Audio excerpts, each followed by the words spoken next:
This video is for AQA GCSE Business Studies Unit 2 and competition, and it's going to look at the importance of competition and what might happen to a market if there isn't competition within it.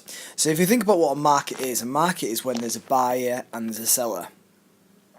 Now what the government believe is that we need to make sure that we've got as many sellers as possible to really drive the market, and we'll look at the reasons for that within this video. When you get a market where there's only one seller and there's only one dominant firm, they are known as a pure monopoly, and this is when they have a 100% concentration ratio, and what that means is they've got 100% market share. They pretty much run and own the whole market. Now it's quite rare to find examples of this in the world economy, simply because the government usually intervene and the government stop it from happening because they want competition. One example is from where I'm from, which is in Hull, and it's Kingston Communications. So Kingston Communications at the moment is being investigated by Ofcom in terms of monopoly power, and the reason for that is that they own the network in terms of broadband, and they're I suppose charging very high prices for the likes of BT and Virgin and Sky and so on to come in, and therefore they haven't been able to come into the market, and because of that, the customers in Hull have only got really access to one firm, and that is Kingston Communications broadband. Now the issues with that is that Kingston Communications can pretty much charge whatever they want, and the quality doesn't really have to be to an advanced state because they've got no one to compete with. And I'll look at this later when we look at some other examples of different markets.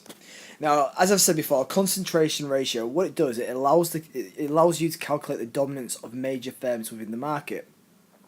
Now, as I said, in terms of a pure monopoly, they are quite rare, but you do often get working monopolies, and a working monopoly is a firm which has a greater market share of 25%. Now, to calculate market share, you simply get the sales of the firm and you divide it by the market sales, and it can give you an idea as to how dominant they are within the market. So if we consider the big four, and I got this data from, I think it's maybe a year old, and I've rounded some of the figures, but roughly Tesco has a 30% market share. I think it's just slightly less, but it's rounded up to about 30%. So they're the leading supermarket within the UK supermarket industry. Sainsbury's is second with 16%, and they've recently overtook Asda, who are third, and Morrison's are the final dominant firm within the supermarket. Now, if you add them up, you would get a ratio, because we're looking at a concentration ratio of 4, we get 4 to 71.7%. So that shows that the big four supermarkets are really, really dominant within that specific market. Now, they would be known as an oligopoly, and an oligopoly is when there's a few big firms that really dominate the market. But we can see that Tesco, with its 30%, would be considered a working monopoly within the industry. So what we're going to look at now within this video is the reasons why the government wants to avoid such monopoly power, and the reason why they want to encourage competition. And we're going to focus on Tesco as our case study, because one of the biggest issues is how Tesco's can exploit customers, suppliers, employees because of their power. And we're going to look at an example of suppliers. And yet a sign of just how much power the UK's top retailer still has. Of its 3,000 current suppliers, not one has spoken out in the media. There is a climate of fear. I don't think that climate of fear has gone away. People worry if they blow the whistle or if they tell tales on the school bully, as it were, that they're going to get beaten up on the bus on the way home. But that would be for her to decide. I mean, it is fascinating that the level and scale of fine is up to 1% of turnover. So, you know, potentially Tesco's could have been fined. Would you have been happy to see a big fine for this? Do you know, to be honest with you, I think the real hit for Tesco's is frankly the fact that you are doing this story. We are having this conversation because there's a huge issue now for them reputationally.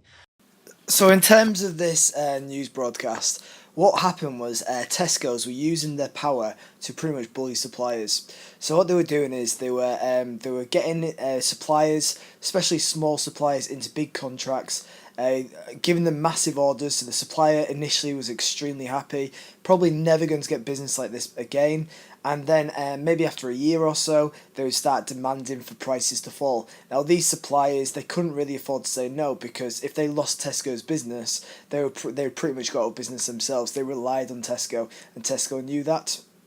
So therefore, again, there was a lot of negative publicity about this. Panorama did a documentary on it. It's been investigated by Ofcom.